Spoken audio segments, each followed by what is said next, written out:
This video demonstrates the front-end interface of our Streamlit-based geospatial data validation system.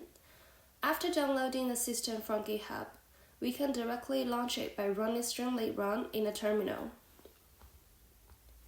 Once the dashboard is started, users can select both the dataset type and the file format to upload.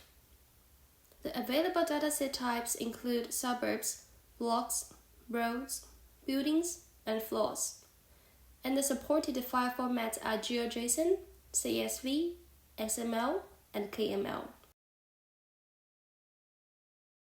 After selecting the dataset type and format, the system automatically loads the corresponding validation rules. Users can then choose which rules to execute. If the user selects Auto, it means that all validation rules for that dataset type will be executed. Next, let's upload the dataset. In this demo, we use a block dataset in CSV format. Once the upload is complete, the system first displays a preview map showing all geometries in the dataset. Select Geometry column is used to choose which column in the dataset contains the geometric data. CRS preset provides quick options for selecting the coordinate reference system. If the desired CRS is not listed, it can be entered manually in CRS of Geometry column. To make visualization clear, we provide several adjustable sliders for map rendering. Max features for geometry preview, for example for huge datasets, limits the number of features drawn to avoid lag when previewing large datasets. Fill opacity adjusts the transparency of polygon fill colors. For example, 0 means fully transparent and 255 means fully opaque. Border width adjusts the border thickness in pixel, and border opacity controls the transparency of polygons or line borders. After reviewing the preview, clicking Run Validation triggers the backend to execute the selected rules. Validation results are then displayed in real time on the front-end interface.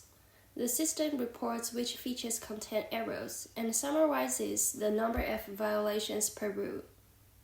In this example, the validation report shows that there are 7 errors detected in the block dataset. The validation results are also visualized interactively on the PyDeck map. Users can explore the map to identify issues such as invalid geometries. Clicking a feature on the map reveals its detailed attributes and error description in the table below. Finally, users can export the validation report as a CSV file by simply clicking the download button.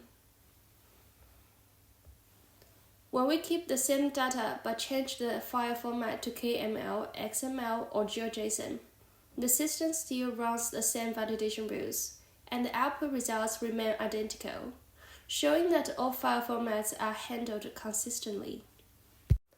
We also set up several parameter data frames, taking the minimum short edge threshold as an example. When we adjusted the parameter from 1 to 2, the errors clearly increased. But when we changed it back, some previously errors were corrected and turned green. After demonstrating the overall workflow, we also turned parameters for different dataset types. In the building dataset, certain rules have adjustable tolerance parameters.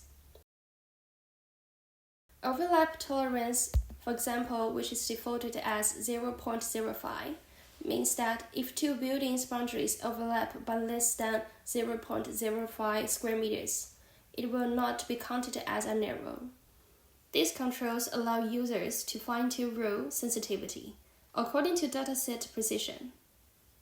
That concludes the demonstration of the system's front-end interface. Next, we move on to the database module of the system. By running Streamlit run code, we can open the Registry viewer to inspect the stored validation history. The database records validation results by dataset type, and for each type, It stores every dataset uploaded and all of its validation runs. This allows users to review historical validation results and track changes over time.